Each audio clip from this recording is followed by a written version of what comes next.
A few weeks ago, we received an anonymous email from a man who identified himself only as a former elder from the United States. The subject line read, "The 2030 Agenda. You need to know this." The message didn't contain wild predictions or emotional outbursts. It was calm, structured, and deeply unsettling.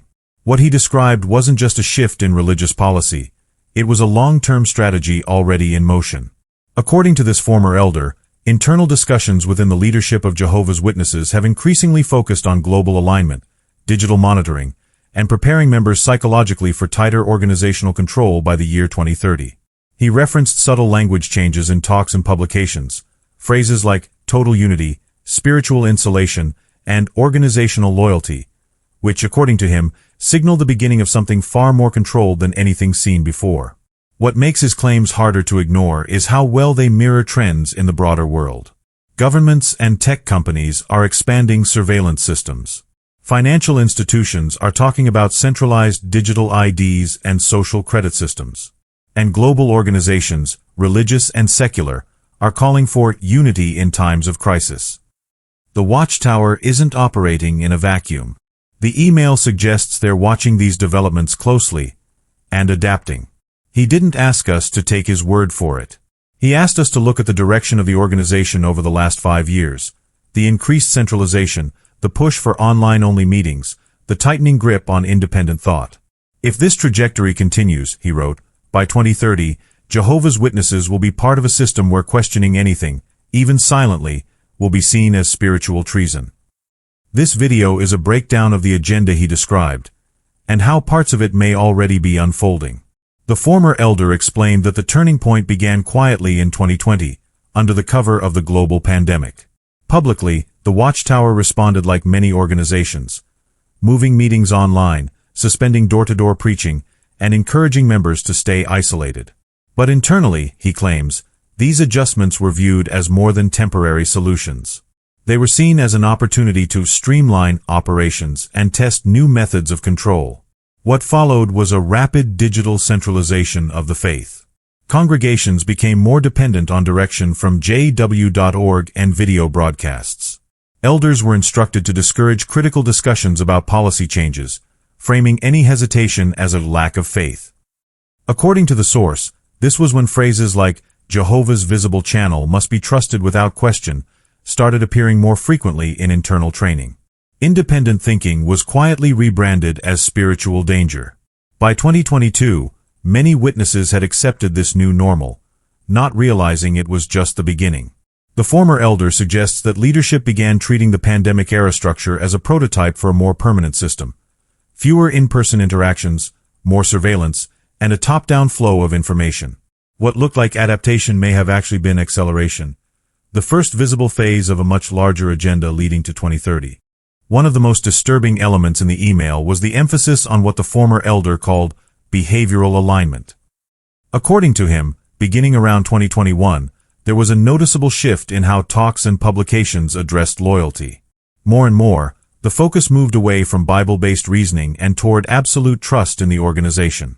Phrases like Jehovah's arrangement, the faithful slave, and we must obey even when we don't fully understand became common refrains, not just suggestions, but spiritual imperatives.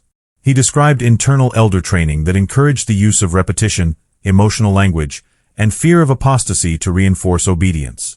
Members were reminded constantly of the dangers of independent thought and spiritual pride. Personal conscience, once encouraged, was now portrayed as a potential threat to unity. Even the tone of Watchtower articles changed.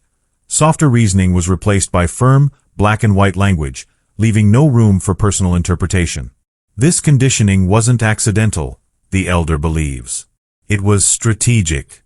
By gradually replacing critical thinking with emotional dependency and group loyalty, the organization could ensure that any future changes, no matter how extreme, would be accepted without resistance.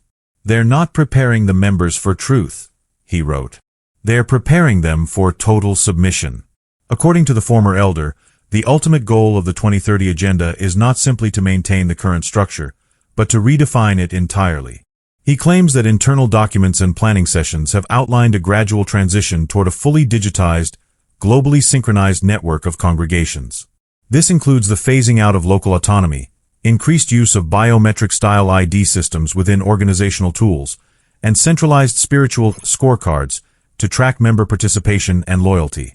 The plan allegedly includes reducing dependence on physical kingdom halls by promoting virtual meetings as the preferred, and eventually required, format. In his words, the governing body sees online infrastructure as a gift from Jehovah to unify the worldwide brotherhood under tighter guidance. But what he found troubling was the underlying philosophy: faith measured by compliance, not by conviction. Attendance, donations, field service hours, all quantified and monitored through digital tools, leaving little space for genuine personal spirituality.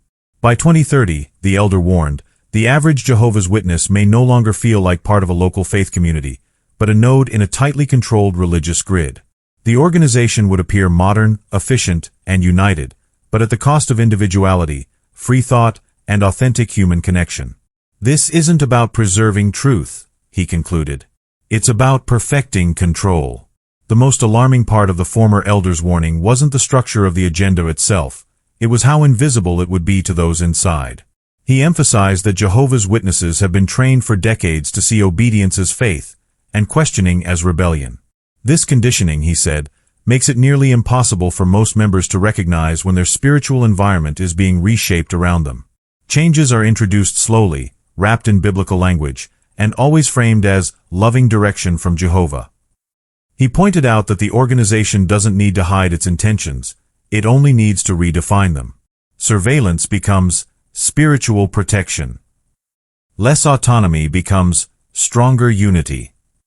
Control becomes Jehovah's guidance. And because members are taught to distrust all outside voices, even factual, documented concerns are dismissed as apostate lies. The result is a community that is not just isolated, but proudly isolated, convinced that its walls are shields instead of cages. According to the email, this is exactly why the agenda is so effective. The average witness will not resist, not because they agree with every decision, but because they've been trained to suppress discomfort in the name of loyalty. By the time the full transformation is complete in 2030, many will look around and feel something is different, but few will dare to ask why. If even part of this agenda is true, the time to act is now, not in 2030, when the system is already in place. The former elder urged anyone still inside the organization to pay closer attention to the language being used, the gradual shifts in authority, and the loss of personal agency. He stressed that true faith is not blind obedience, but informed conviction. Ask questions, quietly if you must, but ask. Compare what's being taught today with what was taught 10 years ago. The difference is not accidental. For those who have already left, the responsibility is different, but just as important. The ex-elder believes that former members must help expose what's happening, not through anger or mockery, but through truth, clarity, and compassion. He emphasized that millions of sincere people remain inside, unaware of the path being laid beneath their feet.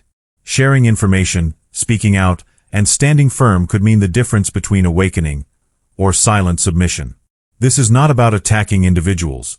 It's about challenging a system that's quietly evolving into something unrecognizable. If you've noticed these changes, or if this message resonates with what you felt but couldn't explain, leave a comment. Speak up. The time for silence is over, because by 2030, it might be too late.